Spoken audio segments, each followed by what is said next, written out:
I'll create a detailed screenplay based on your requirements for a psychological suspense story titled, "The email was dated tomorrow and already opened." Here's the full script. The email was dated tomorrow and already opened. Elliot's eyes narrowed at the screen, his morning coffee cooling untouched beside his laptop. The email sat at the top of his inbox, flagged important but wrong. Everything about it was wrong. The timestamp read March 14th, 2025, 7:42 a.m. tomorrow. Yet somehow the system showed it had already been opened, the little blue dot absent despite him never having touched it. The sender, MECLTD OPSRF 291.local.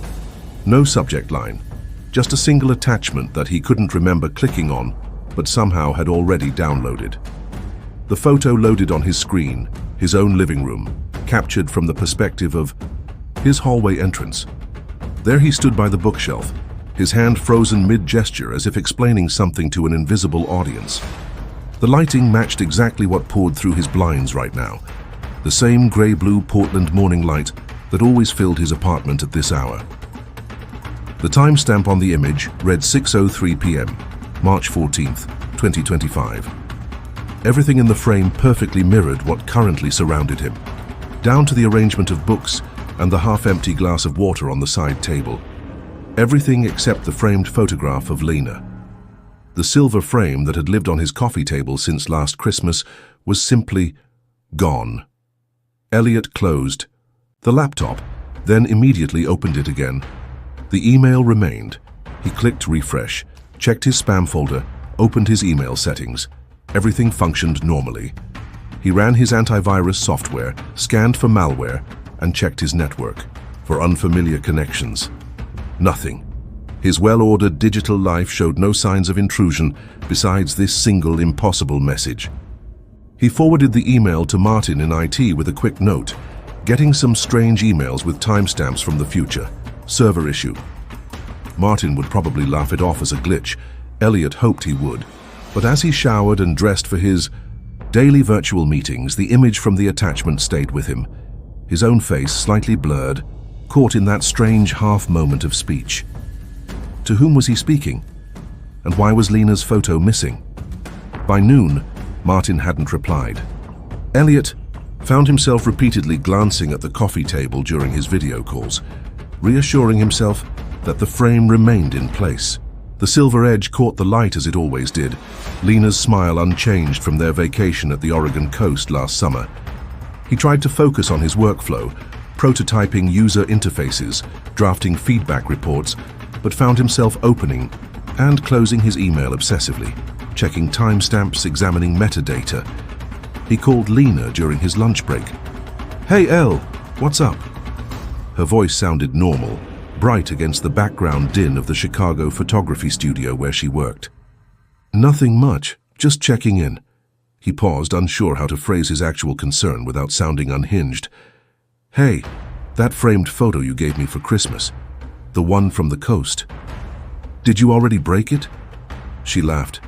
"I knew I should have gotten something sturdier for you." No, it's fine, it's right here." He walked over to tap the glass with his fingernail, a reassuring sound. "Just making sure you liked how I had it displayed." "Displayed? It's a frame on a coffee table, not the Mona Lisa." Her tone shifted slightly. "Are you okay? You sound weird." "Just a long week. Those new client deadlines." They chatted about her upcoming gallery show for a few minutes. He didn't mention the email, didn't know how to. After hanging up, Elliot returned to work, managing to lose himself in coding for several hours. The email receded to the back of his mind until his smartwatch vibrated with a calendar reminder, 6:00 p.m., end of workday. He looked up from his screen, suddenly aware of the changing light in his apartment. The grey morning had given way to early evening shadows. Without thinking, he stood and walked to the bookshelf, exactly where his image had been captured in the photo. He checked his watch, 6:02 p.m. His heart began to race. He was wearing the same green sweater as in the photo, standing in the same spot. He raised his hand, mimicking the gesture from the image. 6:03 p.m. Nothing happened. No sound. No flash of light. No shift in the room. He exhaled slowly, feeling foolish.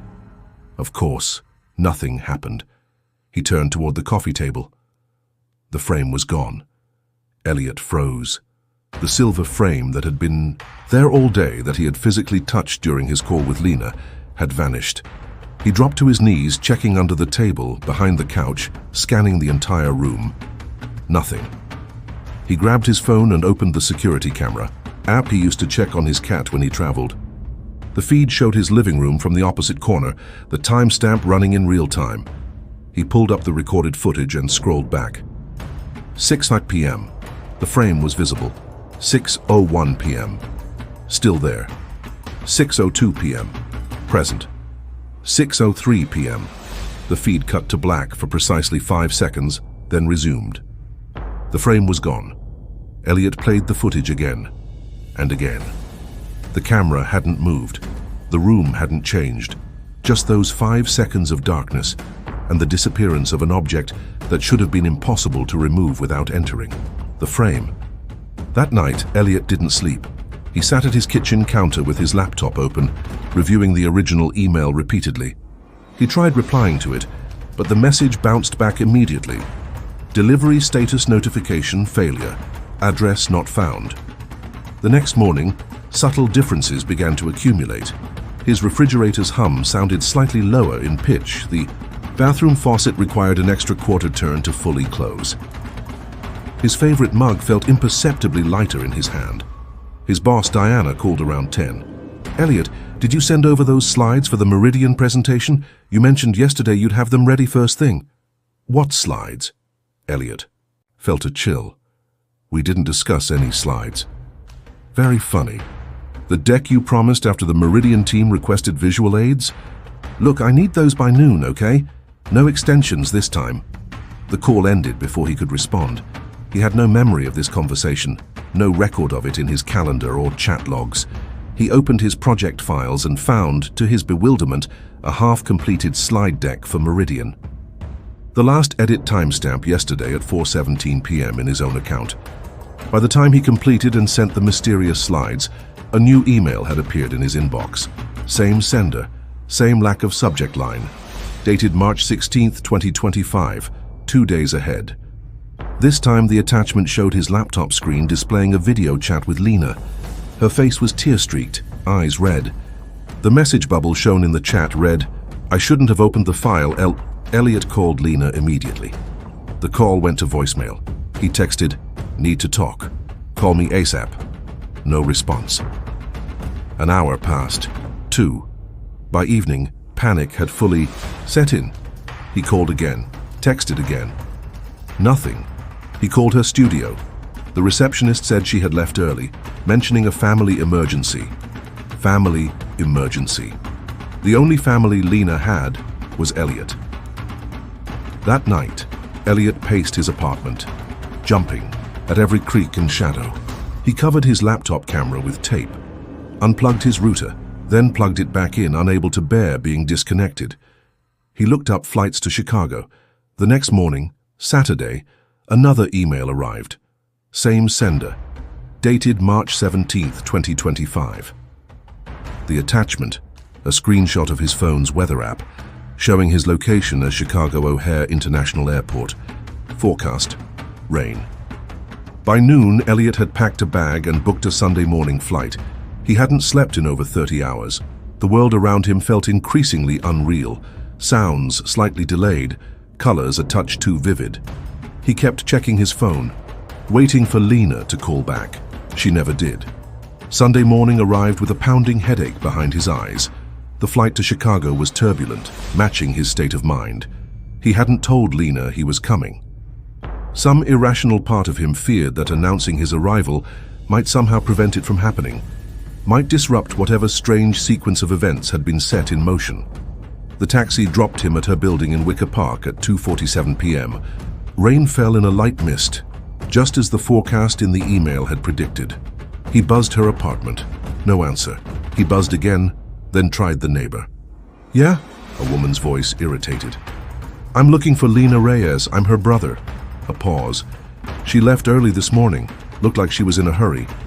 Left for where? Didn't say. Had a couple suitcases. She was on the phone in the hallway. Sounded upset. Was she talking to someone? I guess. Sounded weird though, like she was having an argument with herself. Kept saying, "I know that's not how it works," over and over. Elliot's pulse quickened. Is there a super who can let me in? It's an emergency. 10 minutes and $50 later, he was inside Lena's apartment. Everything looked normal at first glance. Her organized chaos of photography equipment, stacks of art books, the half-empty coffee cup on the counter. He walked through slowly, looking for any sign of what might have happened, where she might have gone.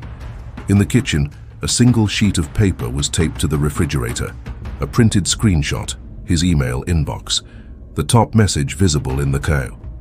Image had a subject line that made his blood run cold. "Do not reply, you already did." Elliot stumbled back, knocking into a chair. He pulled out his phone and opened his email. A new message waited at the top of his inbox. No sender name, no timestamp. Subject line only. The email was never meant for you. With shaking fingers, he tapped to open it. A single attachment. When he tried to download it, an error message appeared. File corrupted or incompatible. He deleted the email, closed the app, then reopened it. The message had reappeared. Elliot sat heavily on Lena's couch, his mind racing. If the email wasn't meant for him, who was it for? And why had Lena said she shouldn't have opened the file? What file had she received? Similar messages. He called her number again. This time, instead of ringing, the line connected immediately to silence. Lena? His voice echoed strangely, as if in a large empty space. No response, but the call hadn't disconnected. He could hear something on the other end. A faint, rhythmic sound, like breathing or typing. "Who is this?" he demanded. The sound stopped. Then, very clearly, his own voice replied, "They're not emails, Elliot, they're timestamps." The call ended.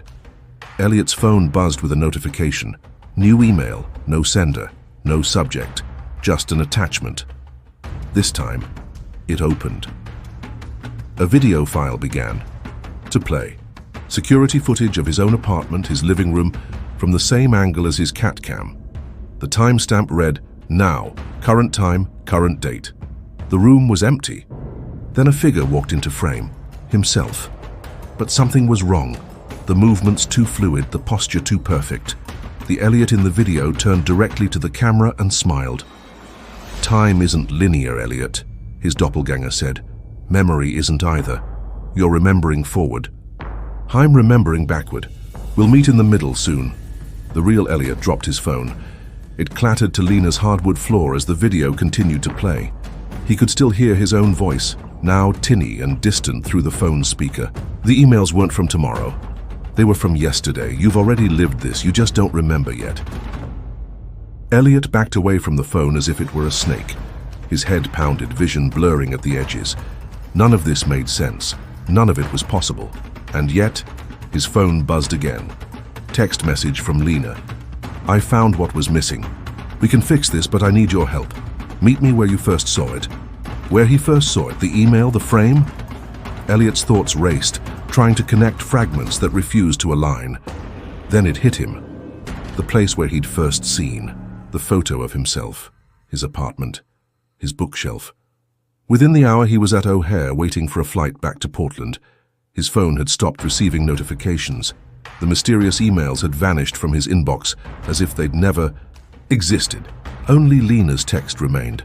A single thread connecting him to whatever reality still made sense. The flight back felt impossibly long. By the time his key turned in his apartment lock, more than 16 hours had passed since he'd left Chicago. It was nearly midnight.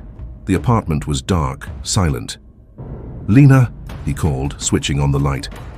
No answer. The living room looked exactly as he'd left it, minus the frame that had vanished. He moved to the bookshelf, standing in the exact spot from the first photo. Nothing happened. He pulled out his phone to call Lena again, but stopped. Something was off. The coffee table had been moved just slightly. An envelope lay on its surface. Inside, a printed photo. The missing frame, but not as he remembered it. The image inside wasn't of Lena at the beach. It was a photo of Elliot, standing in this exact spot, looking at something just beyond the camera's view. His expression was one of recognition, then shock, as if seeing someone he never expected to encounter. The back of the photo bore a handwritten note in what looked like his own handwriting. The only way to break the loop is to change what you've already done. Don't send the first email, don't type those words. This message isn't coming from the future or the past. It's coming from the present, the only moment that exists. You've been running this experiment on yourself. Stop now. Elliot stared at the note, uncomprehending. What experiment? What loop? His laptop, still on the kitchen counter where he'd left it, chimed with an incoming email notification. He walked over slowly, almost unwilling to look. New message from his own email address. Subject line, final attempt. He opened it. Elliot, this is the last time I can try to warn you. Each iteration gets more corrupted. The project was never supposed to go this far. You were right about memory being malleable, about time being subjective, about consciousness being transferable across temporal planes. But you weren't supposed to use yourself as the subject. You weren't supposed to fragment your own timeline. The emails aren't messages. They're versions of your consciousness from different points in the timeline, trying to stabilize. Lena tried to help you. She recognized what was happening before you did. She tried to extract you from the loop. She's gone now. Or rather, she never existed in this iteration. The frame disappeared because there was no photo to put in it, no sister to take it. The changes you made rippled outward, erasing more than you intended. To fix this, you need to go back to the beginning. The first email you received, the one you thought was from tomorrow but was actually from yesterday, you're about to send it to yourself. You'll sit down at this counter in exactly 5 minutes and compose an email with a strange address that will arrive in your inbox tomorrow morning, time-stamped for the future. Don't send it. Break the loop. Elliot stepped back from the laptop, heart racing. This couldn't be real. And yet the missing frame, the changing details in his apartment, his boss remembering conversations that never happened, Lena vanishing. The details added up to a picture too bizarre to comprehend, yet too consistent to dismiss. Had he somehow created this situation? Was he about to? His watch read 11:57 p.m. According to the email, he had 5 minutes before he would allegedly sit down and compose the very message that had started everything. The first email from tomorrow. He could walk away, leave the apartment, never touch the laptop again.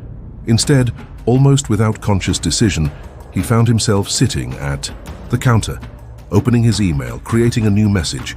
The address field populated automatically as he typed MWeek Ltd Upseref 291.local.